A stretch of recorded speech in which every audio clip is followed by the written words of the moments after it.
Bom, é o segundo vídeo que eu falo sobre esse assunto, a sensualidade dentro do templo pelos cristãos. Por que eu voltei a falar sobre isso?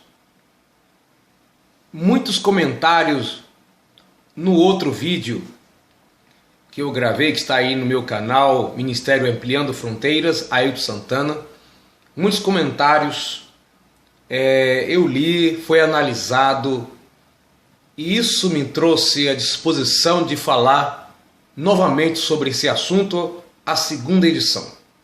Agora, o que eu quero falar com vocês é o seguinte: baseado naquilo que está sendo comentado, um vídeo mais visto no YouTube, na minha página, no meu canal, de interesse das pessoas aprenderem.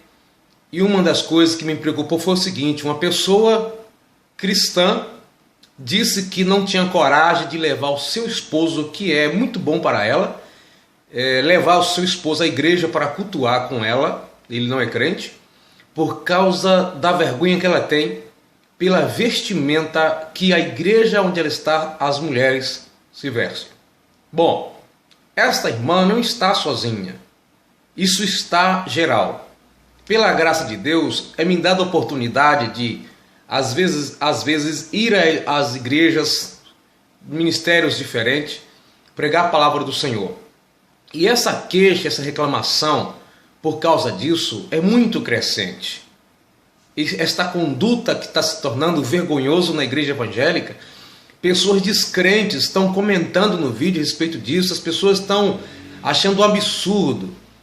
Está sendo em primeiro lugar esse tipo de defeito naquilo que se trata do visual, daquilo que é concreto. Se anda na rua, as pessoas estão ruins dentro do templo, não respeitam o lugar que está, não respeitam as pessoas, as crianças, os pastores nos púlpitos têm que ficar de cabeça levantada para cima, olhando para o teto, ou olhando para o chão, ou de olho fechado, naqueles lugares onde a igreja, as mulheres, casadas ou solteiras, não importa, se senta dirigida ou virada para o púlpito. Em algumas igrejas estão colocando um banco falso, porque já não dá mais para sentar virado para as mulheres, isso em sua maioria nas igrejas evangélicas. Então, isso é muito triste, porque nós falamos de santidade, de exemplo, e as pessoas gostariam que nós fôssemos, pelo menos, exemplos. Isso não quer dizer que eu sou mais salvo ou menos salvo, as pessoas que vestem com roupa comprida, porque tem gente que a roupa é comprida, mas vive com o coração sensual também.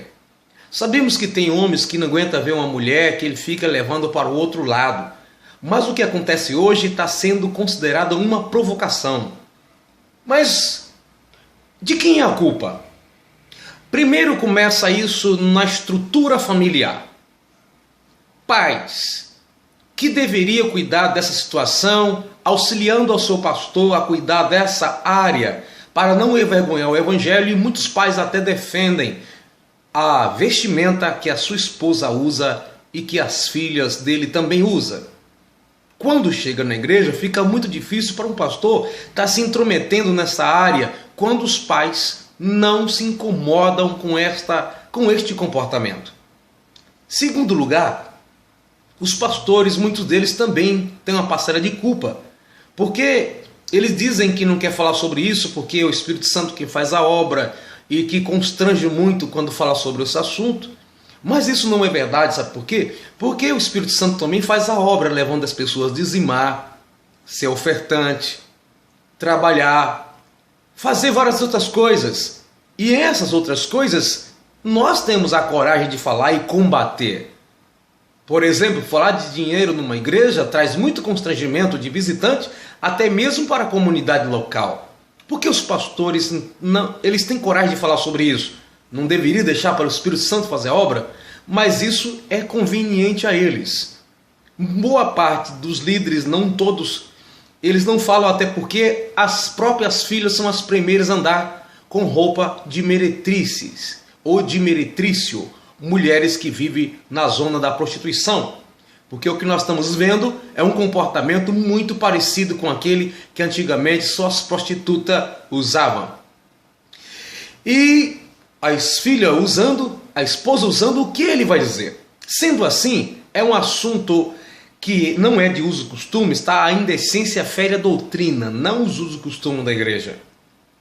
Sendo assim, eles não têm coragem de falar, dizendo que isso não vai resolver falando, apenas orar. Ora, muitos deles não oram nem por si mesmo, como vai orar a ponto de Deus converter alguém?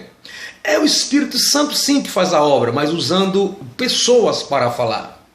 Eles não falam porque não têm coragem, porque isso mexe numa casta demoníaca quando se trata da indecência, porque se tornou uma estrutura, um trono de Satanás estabelecido no mundo espiritual, em que qualquer liderança sabe que quando se trata da indecência, quando eles vão falar, tem um levante terrível, inclusive dos maridos, noivos e namorados e das próprias mulheres que se comporta dessa forma tão feia, que está cheia nossos cultos e congregações. Não estou dizendo ímpio, porque o ímpio ele tem respeito quando ele vai na igreja evangélica. Já observou com o ímpio quando vai na igreja, ele imagina que lá é diferente, que deveria ser? Ele chega lá, talvez não parecido com o crente, mas se comporta o máximo dentro dos seus limites de entendimento. Mas nós nos comportamos de maneira tal que o ímpio volta escandalizado. Alguns dizem, eu não volto mais aqui, porque aqui, se for para vir aqui, eu prefiro continuar sem vir, porque não tem diferença para as pessoas da rua. E isso é uma verdade na maioria dos casos. Então, amados irmãos, é muito preocupante. Eu acho que cada um tem que fazer sua parte. Cada pai tem que fazer sua parte, não esperar isso só pelo pastor. O pastor, assim como tem coragem de pedir dinheiro, de falar, de maltratar, de bater em outras áreas, deveria combater essa pouca vergonha. Uma das culpas também que os pastores têm é saber que pessoas com esse comportamento na igreja, e elas têm funções. Elas pregam, cantam lá na frente, dirigem, trabalham, regem grupos específicos, fica em porta como porteiro ou porteira da igreja, pessoas que têm uma função estabelecida na congregação. Isso, quando acontece, para as pessoas que estão visitando, elas entendem que foi liberado. Então, quem é a culpa? Do líder. Inclusive, nesse vídeo que fala sobre sensualidade, no outro vídeo, a maioria das pessoas culpa os líderes, porque eles fecham os olhos e não falam do assunto, mas fala de outros. A questão não é constranger, é coragem de enfrentar o mal. Porque de outras coisas que nos interessam, as pessoas gostando ou não gostando, a gente fala. Mas disso a gente não fala. E quando fala, só uma forma meio de criticar, de dar indireta, que muitos fingem que não entendeu e outros não entendeu mesmo, porque é apenas palavras soltas. Eu estou dizendo isso no mundo inteiro, ou melhor, pelo menos aqui no Brasil, pelo menos no nosso país, nas capitais, nas metrópoles, principalmente as igrejas evangélicas do Sul, está dando o que falar neste comportamento.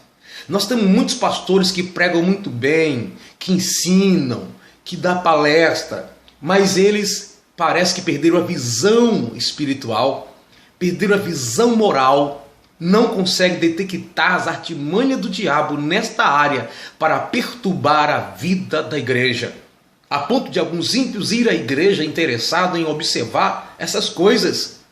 Antigamente alguns não gostariam de ir porque achavam que a igreja é muito quadrada, que a igreja quer dizer muito santa, tudo bem, às vezes a gente exagerava, mas hoje o exagero é a ponto de atrair os olhares de cristão.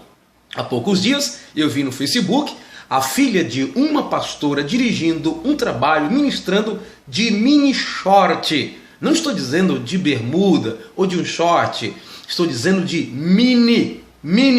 E esta mulher, ou seja, a pastora, defendeu a moça que estava na direção. Estou falando do que eu vi no Facebook, e chamando as pessoas de religiosa, enfim, de hipócrita, porque estava criticando aquele comportamento. Veja o nível que a gente chegou moral. Isso é muito feio, isso é muito baixo. Então a igreja precisa orar e agir. É para isso que eu gravei esse próximo vídeo. Pastores, Vamos, estou falando vamos porque eu também falo, mas eu não sou pastor, eu sou apenas um presbítero da Assembleia de Deus aqui em Sorocaba. Mas eu fico pensando, assim como a gente tem coragem de falar de outras coisas, vamos tratar dessa área, porque está se tornando vergonhoso. A gente que está nos bastidores, a gente que conversa com as pessoas, crente e descrente. Gente, a Assembleia de Deus, por exemplo, antigamente falava das outras denominações de comunidade e outros como Portas Abertas e Igreja Mundana. E hoje como é que nós estamos? A ponto de algumas pessoas das nossas igrejas, Assembleia de Deus, ir frequentar em outras igrejas e sofrer rejeição àquelas igrejas que a gente chamava de mundana. Eu falo isso e tenho vergonha do que estou falando.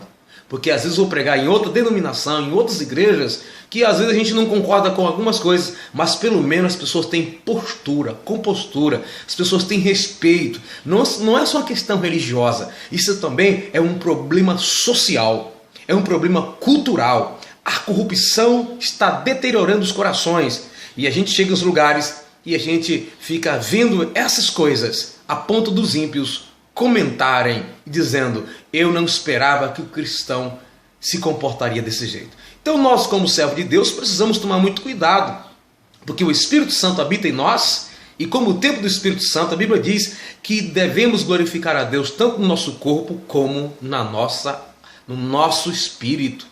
Nosso corpo e nosso espírito, os quais pertencem a Deus. Não é só o espírito, nosso lado espiritual, como o nosso corpo. Primeira carta de Paulo aos Coríntios, capítulo 6, a partir do 19. Pertencemos a Deus. Vamos nos comportar como filhos de Deus, como diz o apóstolo Paulo em Efésios, capítulo 5. Sede imitadores de Deus como filhos amados. Deus não faz nada para que seu nome seja zombado.